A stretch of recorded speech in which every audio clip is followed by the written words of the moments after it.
What you guys are listening to right now is Pink by What's Up Slay. So shout out to Slay. He's from North Carolina, out there in Charlotte, but he's out here in Cali, y'all. Slay is going to be one of the producers that are dropping some beats on the next Mixed Metaphors that Hella Deadass Entertainment, Cesare Day, and yourself and myself, you nominate, RawNe, are going to be, I'll be hosting, and we'll be putting it together. So the producers out there, Slay's going to be joining in and sending in some beats.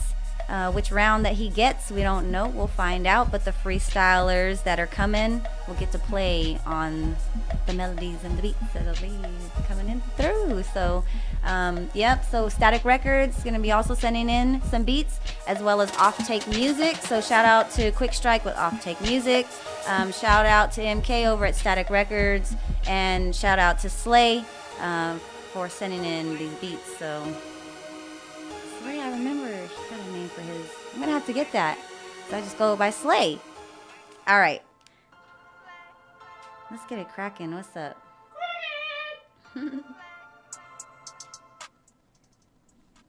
All right, Boogie, what's up? I see you over there getting post up. Trying to get this social media thing going so that way we can get people out here to this show so I can keep paying my child support. I heard that. I have a deal with the child support right now. So just so I don't lose my license, I'm paying $10 a month. Just so I don't, because I can't pay the full amount of what it is right now, because given certain situations. So I know the feeling. So just to make sure they don't suspend my license, I'm like, at least I pay $10 a month until I get back to where it needs to be. I'm really surprised that you're paying child support. Trust Usually me, it's the men. I'm surprised I'm paying child support. I've been paying child support. How did that happen? I went off to the military. Oh, okay. And then so a story got twisted and somebody's was believed, and now I wasn't in the picture, and they were, by the state's governing eyes, they were entitled. So they just took your eggs, basically. Basically. You got abandoned. Yeah.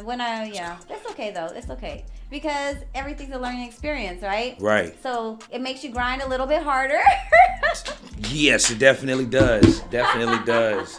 Because the Attorney General is, I think the Attorney General is the gangster of all gangsters. Yes. Extortionist. You gonna pay this child support? I'm taking your PlayStation. I'm taking everything from you. Like for real. No, seriously. Thank you, Tease, for putting the sticker on the freaking wall. So, I have a friend. He does graffiti and he does a lot of stickers. Okay. So he ended up putting a sticker on a different banner and he wasn't supposed to and got in trouble for it. And I was like, man, but we like to see the stickers and people got stickers. So you know what? The other show, Rise and Shine 209. Let's go ahead and just get a sticker banner. So we got a sticker banner. So everybody who's got stickers, y'all bring your stickers. Come throw them up here. Support Rise and Shine 209, RawNe Hour. Support your girl RawNe. And all the artists and entertainers in the entertainment industry in the area, come through. So, and all the arts. So I think it's great. And in business too, you know what I mean? They got some nice stickers. I like the one with, who is that, Andre 3000? With the pink on? Yeah, that's Punchy. That's who? Punchy. Who? Punchy. Mr. Chi. P-U-N-C-H-I-I. Mm-hmm. Okay. He is an artist, and then he takes his artwork and he makes them stickers. Okay. Yeah, so he paints pictures and stuff. So those are his paintings, actually. Oh, okay, that's dope. Yeah, it's pretty cool. So we're gonna get one of your stickers. You gonna get some stickers? Yeah, my sticker gonna say I used to sell crack. So. Oh, speaking of. Yeah. We were having a conversation earlier. Yeah. Okay. So like, the funniest thing I've ever seen, the funniest thing that I've ever seen in life was when a crackhead got into it with another crackhead behind a crack pipe. All right. Now, what made this story so amazing is both of these crackheads was in wheelchairs. Oh, okay, yeah, they was rolling all over each other. Like this was definitely one of the most amazing fights. One crackhead was literally telling the other, "Bitch, you gonna make me jump up out this chair on you." Like literally, lady. I don't think you're gonna be doing too much jumping with one lady? leg. Yes, you lady. Lady. Women are ferocious when they are on drugs. In my head when I was listening to your story. See? What the heck? See, that story, you listening to the stories and stories like that is like, it's surprising, like me knowing that you're on child support. You know what I'm saying? Like, this is, it's definitely it's different. You know what I mean? Yeah. It's different. Yeah, it's like there's a lady in the wheelchair about to jump up. Yeah, She like got one seriously. leg. Wow. The lady, she was gangster too. She was like, okay, I'm gonna go over here and pick this stick up and I'm gonna knock you out your chair. And I'm looking, I'm like, okay, you trying to come real raw with this. Okay, for sure. So I sat back and the whole time I'm not thinking, you need to get your phone out. You need to record this because this could be 1 million views on World Star Hip Hop. Okay? Hey, everybody trying to go viral like everybody else. I'm just saying. I know. I mean, at that point, there really isn't anything you can do because they're in a whole different world. Well, I mean, if this was the 80s or 90s, I probably would have threw some crack on the ground and see how much they really wanted it, you know? They gonna hop up, go on, jump for it, girl. That's you. That's all you. That's so messed up. That's hilarious, but that's so messed up. It's the truth. I know. Can't lie about it. It's the truth. Oh man, I remember. That's hilarious. But yeah. Either way, stories like that, I'm sure, fill your sets. I'm sure they fill your sets. You're a comedian. Yes, I am. And you have been doing comedy for how long now? Going on, well, really, I've been doing comedy all my life. I think even in the womb, I was doing comedy. Good Lord. Yeah, you know, because I think when I was kicking my mama in the stomach, she wasn't laughing, but I probably was, you know. So no, that's so not right. Hey, it's the truth. It's life. It's life. I'm all thinking it's International Women's Day yesterday. Wait, we don't get beat up. Women's Day. It was Women's Day yesterday? Getting beat up from the inside out, y'all. Hey, woo. Well, I mean, there's other ways you could have got beat up, but, you know, that's my mom, and I think that's kind of nasty, you know what I mean? So, man. Yeah. Oh, no, I was thinking a different kind of way. That's even a more terrible way. You know what? The way the slang is changed nowadays, you could be like, yes, hello, how are you doing? And some people be like, yo, fool, you trying to fight me? Yeah, you know? Seriously. For real. Like, it's weird. It just changed a lot. I didn't know it was Women's Day yesterday. Yes, International Women's Day. So, yeah, that was pretty good. A lot of people were giving shout-outs. So who would you give shout-out to? What women in your life? I'm gonna say my wife first and foremost, so that way I don't have to pay any more child support.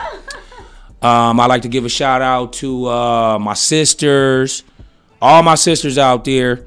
I just want to give a shout out to all the ladies out there that's doing their thing and trying to hold it down for themselves and their family. You know, you because you have child support, we're on the same page. You know, so yeah, basically all the women. You know, my mom. Grandmas, aunties, cousins. Every woman. Those crackhead ladies in those wheelchairs fighting behind that pipe, like all of them. Interestingly enough, yes. Yes. Yes. Interestingly enough, yes, absolutely. Because you never know, one day they just may decide to not be there in that place anymore. So. Or they might actually decide to jump up out that wheelchair, you know, so it could get serious. Yeah. But on a clean note, you know, they actually can... you know, change their lifestyle if that ever they choose to do so. So, you know, so shout out to all the recovering addicts out there who, you know, have had the struggle and have come up out of it and are thriving and surviving and doing it like hella big. Yeah. So that's what's up too. We enjoy the stories and the jokes though because they are funny. Hey, I look, me and my friends, I got a partner. Shout out Big Tree the comic. Y'all follow him on all social medias. You know, him and myself, you know, we say, look, I don't tell jokes, I tell the truth, because that's the truth is some of the funniest stuff out there. Ain't it though? And there ain't nothing you can do but accept it. Accept it. So sometimes you just have to laugh about it and you can like move through it because it just be bonkers sometimes. So you say you've been a comedian all your life? Well, yeah, all my life, but I didn't start getting paid for it until about 2012. Okay, and then 2011. So what were you doing to like work up to that point before you got there? Like, what did it take for you to actually get to that point? I was actually working in the bar where I actually started doing open mics. Okay. And I was a bartender there. A lot of the locals that were around, you know, local friends and everybody that comes in, they're like, dude, you're funny. You need to get on the mic. And I'm like, no, I'm not about to embarrass myself like y'all do every time y'all come in here. You know, I'm not doing that.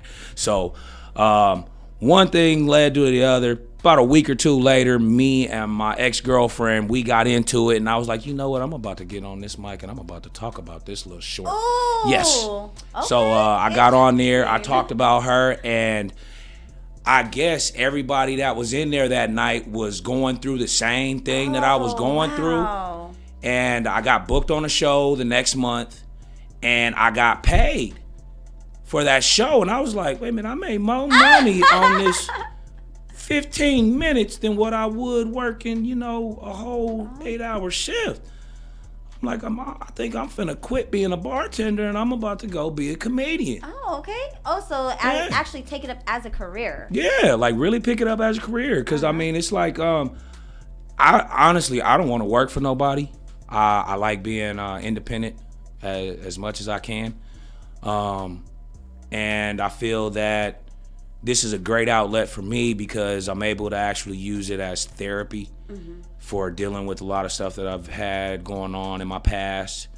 I'm not talking about the crack sales. I'm just all the drama that I had going on in my past. And I figure that comedy is kind of like a teaching tool where, you know, you can express your views and opinions on certain situations, and it could actually help somebody else out. So, do you see other people using the comedy in a different way? Like, there's some people up there on stage that they use it for that kind of therapy, but then there's like other things that they utilize it for. Yeah, a lot of people, honestly, a lot of comedians that are out there, they get involved with comedy just so they can get a girlfriend. A lot of people get involved in comedy just so they can stop being the weird one out of the pack, you know? You know, you go somewhere, you're sitting down eating dinner, you might be with some friends, and you see that one weird guy sitting in the corner like, I hope he doesn't have a bomb in his backpack. You know, those type of people, you know, you can help to like bring them to the world like, dude, you belong here too. You know what I'm saying? So, yeah. Okay. Yeah, it's a lot of people out here. I mean, it could be used, like that's just with anything, you know. Some people use radio for bad. Some people use the internet for bad. Some people use TV for bad. It's just, I feel like it all depends on the person that's actually performing. Having it in their life. Right. Or bringing it into their life. Right. Yeah, that makes sense. So you have kind of, I guess, saying all your life, you've just been funny all your life then. I would like to say so. Yeah. Okay, so where did the link come between like being funny all your life and then like I'm just gonna go talk about this on the stage? So being funny, like where did that come from? Like beyond it, like are you like, do you have siblings, cousins, like I got people in your life where you always like? Well, I got a lot of sisters. I don't have any brothers. Like all my brothers, you know, they all like drug dealers and stuff like that. That's how who I bonded with growing up. You know what I mean? So, like, I grew up with all women in the house. Oh, so did my dad. So you know, I can't knock it. I can understand how crazy he probably went. Yeah, it was all right to a point. You know what I'm saying? Yeah, I can only imagine. No, you did not. How many want girls in the house? There were 5. There you go. Four girls and yeah. Yep. There you go. Well, that was very interesting. And where did you fall in place? Second to oldest. Oh, okay. Yeah. Second to oldest. So you had a lot of so it was like take the trash can out. I'm like, Dad, these ain't my trash cans. You know what I mean? Those are their trash cans. Why do I have to grab their trash cans? I don't go through what they go through once a month. You know what I'm saying? I don't go through that. They need to take care of those trash cans. So how did that ever come out? I had to go take the trash out. So yeah, that's how that worked. That's exactly how that worked. And that's probably where you're at on stage. Like, I'm just gonna go and let this out right here. Yeah, I'm telling you, it's great therapy. It is great therapy. So going 2012, now you got paid. You're getting ready to just say, wow, this is something I'm going to do. You're going to pick it up as a career. Yeah, I said I was going to do that. And probably 3 months in, I moved to L.A., started working with Crazy Cindy at the Comedy Store. Okay. And worked out there for about 6 months, almost 6 months to a year. And started doing a lot of networking. A lot of people that are involved just in entertainment, period. That's one of the biggest things that I feel they need to really learn how to do is network. You know what I mean? Like really learn how to network. Pass your number out, talk to people, be polite. You know, if they say, hey, here's a line on the table, don't do the whole line, do half of it. You know, just let them know that you're trying to be a part, you know? So don't really do the line. You don't have to do the line, but you know. Yeah, networking. Networking is key. Very, very much so. It very much so is. And you know, after working with them, made a little bit of change and was like, you know, I think I can really get involved with this. And now 8-9 years later, I've had 2 different open mics and 2 different showcase areas where, you know, they lasted for 4 years, 5 years. One of them. How often did you run it? Every week. Every week for 4 years? Every week for 4 years. In LA? No. They were here in the Bay Area in Hayward and San Lorenzo, California. Oh, okay. One place, they're closed now, but it's the new name of it is called the Tip Top Tavern. Oh, nice. Okay. And that one ran for 3.5 years with the help of another comedian friend of mine named KD Ashley. Shout out to KD. That one lasted for 3.5 years. I had open mic and showcases there literally every Sunday for like 3.5 years. In Charades Cocktail Lounge in Hayward, California. I ran that one solo for 4 years. That was the first one I ever got started. Every Sunday? Yeah, every Sunday. Man, that's putting in work. I did. Because I know there will be days when like nobody shows up and you're just like, or maybe even weeks, people just aren't, that's like a, you know, a little lull. But then they come back and they trickle in and it's like it gets refreshed and revived and you got new people coming in. Yeah. It must have been fun to watch so many people grow from that spot. Like who are some of the people that you can remember that came through there that you still continue to, you know, support their, you know, their journey? Zach Pierce. So shout out Zach Pierce. Antoine Johnson. Big Tree the Comic. KD Ashley. Nashima Ford. The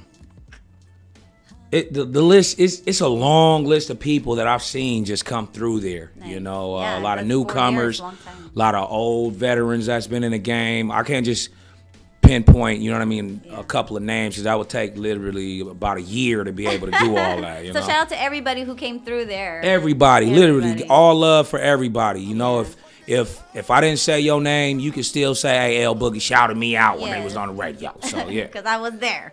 I was there. Yeah. So then you used to do those things. And that it is into the journey of you kind of getting into the Bar Rescue and Spike TV, right? Yes. So where did that fall into play as you were hosting these events?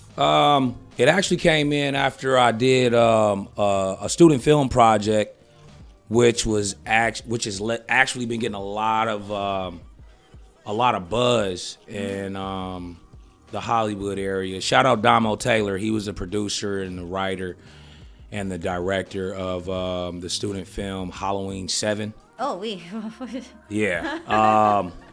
We had let me see. I'm trying to remember the director's name from New Line Cinema, but either way, he's been actually reaching out to Damo, and I think like in the next year or two, the cast is supposed to be recalled, and we're actually supposed to be teaming up with New Line, and we're supposed to be putting out a new Halloween movie directed by New Line Cinema. New Line Cinema. Okay. Yeah.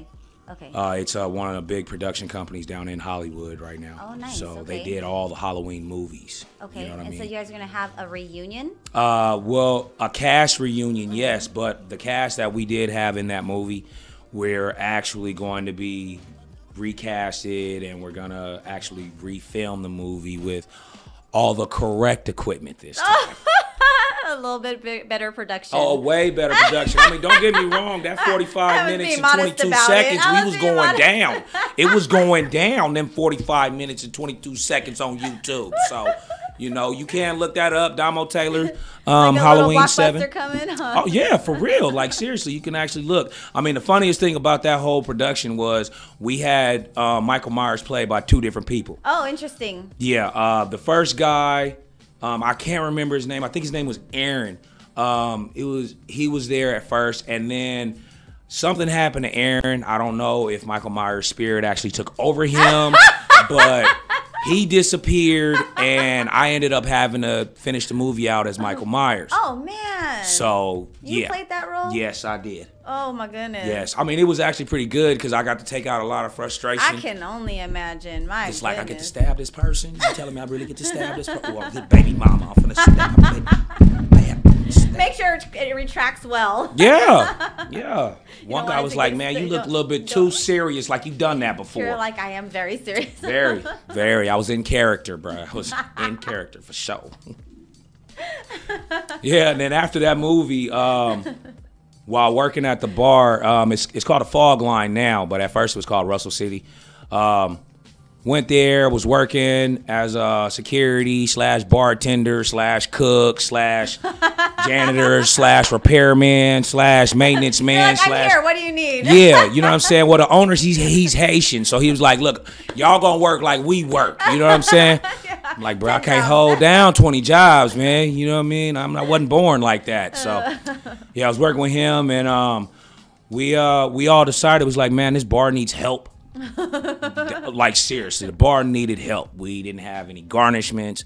We didn't have alcohol. Like we didn't have water. No alcohol. Like no water, no toilet paper. Like we buy toilet paper and fold it and be like, look, this gonna be your coaster right there, bro. Just use that, man. Like it's falling apart. We just don't worry. We just fold another piece of toilet paper. Silly. Yeah, that's funny. Yeah. So you guys decided to call Bar Rescue? Yes, we actually had to audition. Oh. We had to audition for that. How do you audition, or do you just go around and show them like what's going on with the place? We showed them what was going on, what's the but being audition at part? so many bars in the Bay Area, or just period, so many bars in the area that are trying to be on that show because, again, that's another avenue of networking. What it did was with the interviews, they just wanted to see which bar needed help the most. And being that we had the problems at our bar, I don't even think they walked into our bar. They just looked on the outside like, look, po babies, just come on. We gonna hook y'all up. That's what we gonna do. We gonna do that. For real. We're gonna go help. We're gonna help. Dead serious. Because, I mean, it was just like after the first interview that we had, it was explosive. The second interview we had, it was explosive. The actual show was the war. How many episodes was the show itself? It was one episode, but that one episode is still the top rated episode from that series of 6 seasons, 7 seasons. And why do you think that is? Oh, no, I know it is. I know, but why do you think that Because is? of the fight that we had on there. We had a fight is that what you on the mean show. explosive? Because there was a fight? No, that was a war. That wasn't the explosive part is just, the arguing and the war. It was a war. Oh, wow, we on, gotta a really real see war zone. Yeah. Seeing all the negative stuff, but I guess that would probably be a reason a lot of people would want to check it out and see, yeah. like, why did you guys end up getting in a Yeah, fight? it was 500,000 views that night just on the... So let's talk about this Bar Rescue. Okay. Let's throw a question out there. So if anybody watches this, they can get the name, or maybe they can talk to or get the information or listen to the story about, and then maybe win some tickets. I don't know. Yeah, that's possible. Yeah. That's possible. We can do that. All right. Well, you were talking about something earlier, and it had to do with this Bar Rescue thing. And now I'm thinking it has to do with this fight thing. Yeah? Yeah. Okay. So what happened? Well, it's this guy. His name is Church. Okay. And he's supposed to be a chaplain. Oh, okay. All right. He's also he was the owner of the bar's best friend. And when I first met the guy, the way he approached me was just not like the average way that you would approach somebody when you're meeting them.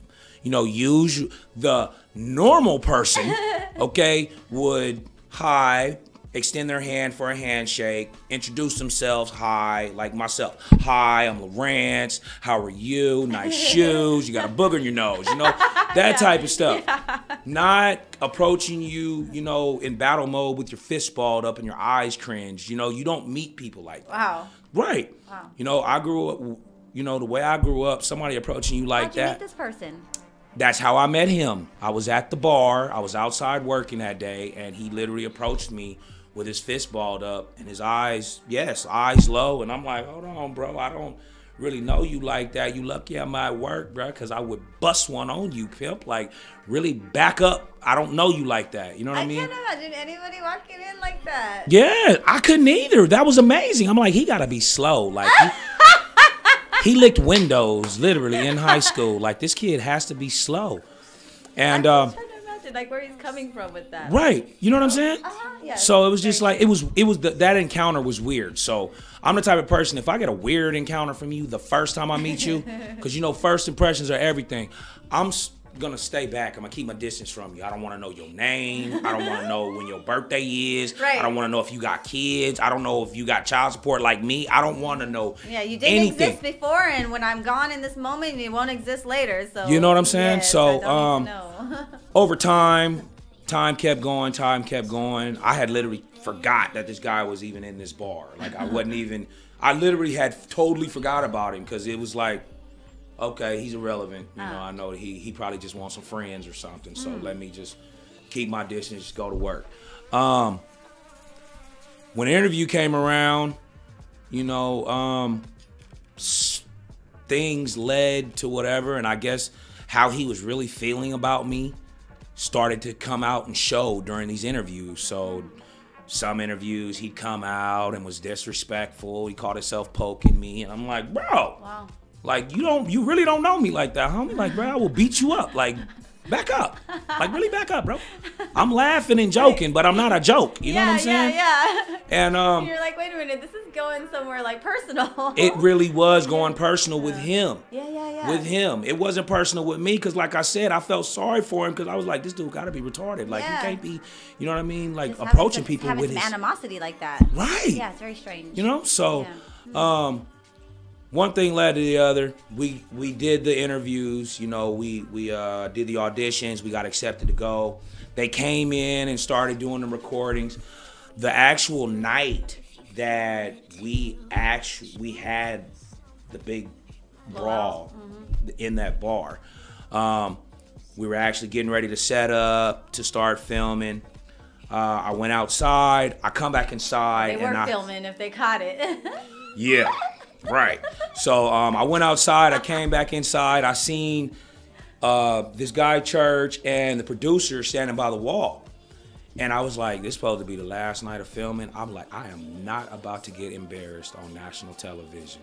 I have a son, and I refuse to have my son looking at me like, you ain't no man.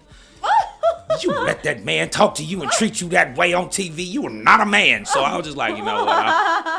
I'm not about to let my son talk to me like that. You know what I'm saying? So I told myself, I was like, look, I'm not about to get embarrassed on television. I could get in trouble for this. I possibly could even go to jail tonight. But this is a risk that I am willing to take.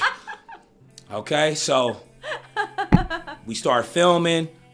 One thing led to another. This guy, Church, he comes behind the bar. And all I remember is setting this glass of Hennessy down and just start swinging on this guy. Because he said something? No, he pushed me. He shouldn't have touched me. If he wouldn't have touched me and he would have went about his business, it'd have been just probably words exchanged and he'd have moved on. Like, yeah, you know where you're at in the space between you and me. Like, you know what that space is. You know how to navigate your body in your space of what you got. So there is no need for you to get that close to somebody to purposefully bump somebody. Right. Yeah. So it's just like when he did that, you know, in my brain was like, man, you better fuck this dude up. You a man. You better handle your business, dope dealer. Like, you better get down, boy. So I put that drink down. Next thing I know, that first swing, I think that was literally the punch heard around the world. Seriously. And then from there, they cut out 35 minutes of the fight, but the minute and a half that they did get. So he really wanted it too, because if you guys were fighting for that long. Yeah, because I mean, literally, it was some frustration there. You know what I'm saying? Because like otherwise, if he wasn't trying to continue on with that, it would have ended like within a few moments. Right. But obviously he had something to like. Well, I mean, I ain't so. even going. He was getting them hands from me. He really caught it that night. And if it was the situation was the same, you know, it would be the same results so that that's ended. What this episode that you're talking about it's in there along with like everything else about how they actually did help in the end did they help rescue the bar? The bar looks nice. Okay, so is it still functioning? It looks nice. Is it functioning? It looks nice. Okay. Looks nice. It's a good bar. Shout out to Lee Mack Bullock. He's the owner of the bar. He's really been trying to do what he can to try to change that bar around and try to make it successful. Nice. I hope that it grows and it becomes, you know, a very lucrative business that he wants it to be. You know, I just did. Would you ever host a comedy show there? I just did one Valentine's Day there. Yeah, it was live. It was all the way. It was live too. It was live. I filmed a Netflix special December the 8th. Liven it up, you know? Yeah. You know? Yeah, I filmed my Netflix special there, December the 8th. So, I mean, I don't have any hard feelings against Lee. You know what I'm saying? Because he had nothing to do with it. It wasn't about him. No, he had something to do with it. But, you know, we're going to talk about that off the mic. You feel me? So, but for the tension that was going on with church, you know. Yeah, he had something to do with that. But like I said, we'll talk about that afterwards. Right. Moving right along. Right on. So now we're into Spike TV. Yeah. And so Bar Rescue was with Spike TV? Yes. Well, that series is owned by John Taffer. He's the guy who owned it, created, wrote it, all that. Okay.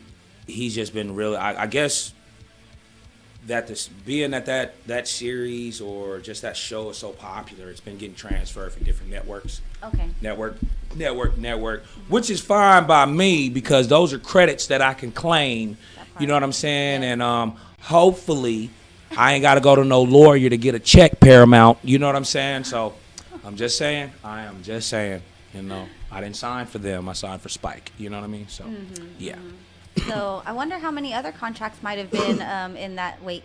I know everybody from our show was. Yeah, and then however many other shows they must have had during the time. So, you know, you got to think about all of the other artists and entertainers that have gone into. So those are some of the situations and things that artists and entertainers are going to have to deal with when they come through in the industry and what they know they got to fight for. Yeah. You know, if the work that you're putting in, you know, you got to get paid for those kinds of things. And we just don't put work in for nothing kind of thing, right? Exactly. And it's like, yeah, you expect that return. Right. And so it is pretty, I mean, I would think it's pretty shady, but I don't know what's going down, and maybe they're just a little behind the time and they're catching up. So given the situation I know nothing about, I can't speak on it. I think that's great that you're in the area. You're from the Bay Area out here. You're going to be having a show. You're hosting over at Sonia's. Yes. So that's going to be in Tracy. Yes. That's going to be coming on the 16th. March 16th. That's going to be another event that you guys can go to because you know that there's also going to be other events in the area on the 16th.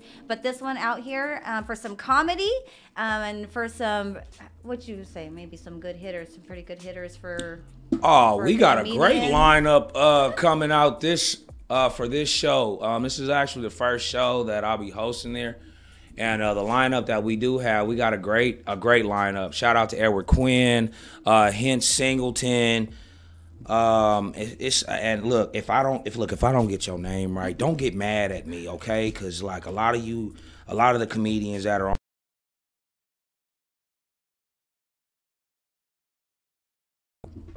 But we have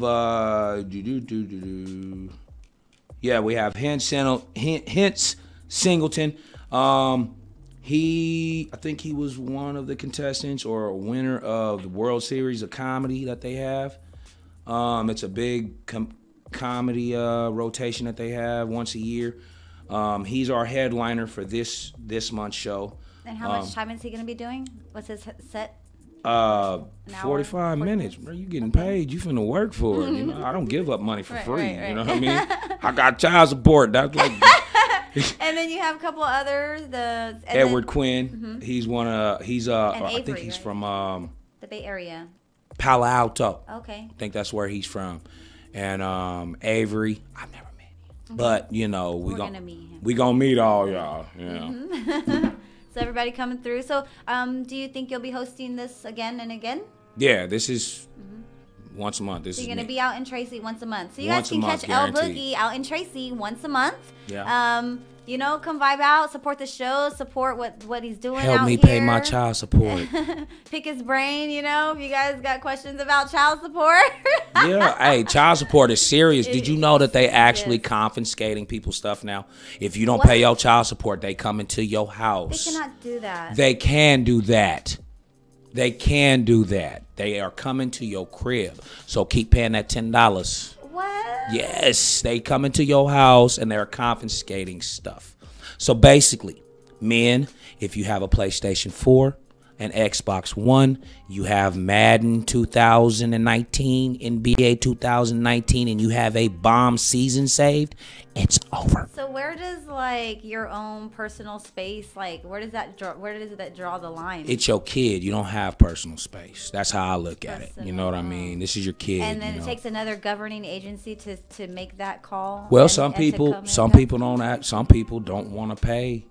You know what I'm saying? They child support. No matter if that kid got the same crooked eye that they have, and that same ugly ear that they have, and that lisp and everything. You know, no matter if y'all got the same blood type, a lot of people out here in this world do not want to take care of their kids. You know? Well, that's different. Yeah, well, that's why child support is coming to your house and taking their stuff. But that sucks, cause you know, well, you guys got to be in touch with your caseworkers. Pay your child support. Be in touch with your caseworkers. Let them know what's going on with y'all situation. Right. Because communication is key. Yes. In any situation. So just like you talk to your bill collectors and you talk to people like that, you got to let them know and you know see what can be worked out. So I ended up doing that. I had a situation happen, so I worked out to where I'm paying $10 a month just to make sure that they don't suspend my license. Right. Until things get back on track. Yeah. And so, yeah, and at the same time, it's just very interesting how things work out. You just got to communicate and don't be afraid to talk to them, you know? Yeah, so. they definitely confiscating. That's why I was like, I'm putting everything in my mama's name. I ain't finna lose nothing. That's my mama PlayStation. That ain't mine. That's my mama's. Yeah. So once a month, you guys can catch Boogie out in Tracy at Sonia's. It's a Mexican bar and restaurant. And so it's a restaurant also. They can eat dinner. Yes. They cook food. They can eat. Yeah, you guys can have straight dinner. Like, go out, have dinner, and catch a comedy show. Yeah. That's going to be nice out in Tracy. So Mountain House is up and coming area, you know. You guys can have a place to go out there in Tracy. It's like right in your backyard. Manteca, Lake Patterson, Stockton, all of these areas around here. Yeah. So there you go. You know, he was doing a lot of things in the Bay Area and coming out. So are you still living in the Bay Area? Or? I live out here now. I can't be living around them crazy folks. People crazy around there, man. No, I had to move though, cause I had to be a little bit like I had to put myself in a central area where I'm closer to LA because of work, and I'm also closer to the Bay Area because of work. So you know, if I'm in the middle, I can make it to either one of the functions. You know. Yeah, so, for sure. Well, thank you so much for coming and joining us. Not a problem. Thank you for having me. Yes, thank you. You guys can get tickets. Where can they get tickets? Matter of fact, listen. Okay. We can put your name on the list. Yeah, a will call list. Okay. We want to put you on a will call list. And the reason why I put you on a will call list is because if you don't come and get those tickets, like, you know how some people are, yeah, bro, I'm going to be there. Don't worry. I'm going to get my ticket tomorrow. Yeah. And then you still holding that ticket like 3 years after the show. Yeah. You know what I mean? So I prefer you to just call and put yourself on standby. Hey, look, I want to put, 3 tickets on will call or 4 tickets on will call. When you get there, you pay for it when you get there. Pay for it when you get there. You know what I mean? And so if you don't show, there's no sweat off of anybody's brow. Exactly. I want to make somebody else will have it available. Right. Like, do you got an extra one by chance? Right. I brought my friend. Right. Smarter, not harder. That's what I'm trying to do. I like that. Yeah. So we'll call this, guys. Put your name on the list if you want the tickets, so that way you don't have to go get them or get them dropped off, picked up. They're there at the door. When you show up, you just give them your name and how many that you brought with you. So again, this is going to be March 16th in Tracy at Sonia's Mexican Bar and Grill. Yes. And well, no, I think it's just Mexican restaurant. I think that's all it is. Yeah, I don't know about no bar and grill. I want to give them a name, and it's but they have a bar. Yeah. Okay, but they do have the bar, and that's where they're going to have the show, right? Yes. The bar area. Yeah, it's Sonia's Authentic Mexican Restaurant. So that means that they got real Mexicans cooking the food.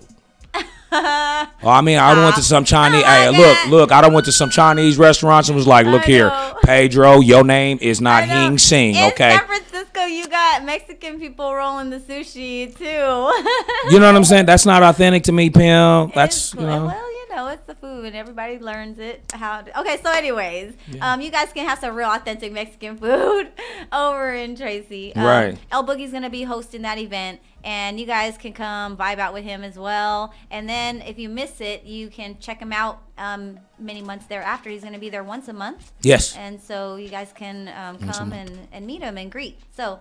Thank you. If there's anything else, they can find you Facebook, Instagram. Yeah, you can find me on Facebook at Lawrence A. Braggs. Lawrence is spelled L-A. Put the space between it, because if not, it's not going to come up. L-A space capital R-A-N-C-E and A. Braggs, B-R-A-G-G-S. You can find me on Instagram at Just Lawrence, J-U-S-T-L-A-R-A-N-C-E. Nice. Yeah. All right, you guys, that's our time with your girl RawNe on RawNe Hour and our guest El Boogie, who is sounds to be a dope comedian. I have not heard his stuff, but just having the conversation with him and hanging out, like, I'm already in tears and laughter, and I think that's great. Come hear more crackhead stories. You know, well, you know, it's just funny because, you know, we have, so Ed's always in the house. Every time, you know, I'm here at the station. Shout out to Ed. Shout out to Ed. You know, he's at the station. He just be here doing the thing, getting his work done and helping out a lot. And so we had the conversation. El Boogie's over here talking about how the two oh yes, we'll talk about your clothing line. Yes, the two crackheads were fighting over crack pipe, and it just, you know, the responses that I heard this morning were just hilarious. So shout out to Ed for joining in the conversation on that. But really quickly, shout out to SB Clothing. There you go. This young man, he used to be one of the players that I used to coach. Youth football. Okay. And he has his own clothing line now. You can just look him up, SB Clothing. Nice clothes, good clothes. Good clothes for the sporty guy. And he's out of where? He lives in Tracy. He's out of Tracy, but he's got sites online. You can look him up online, order clothes online, catch him on the street, buy him. You know, just shout out to SB Clothing. He's my sponsor, so thank you. All right. And we are out, y'all. Peace.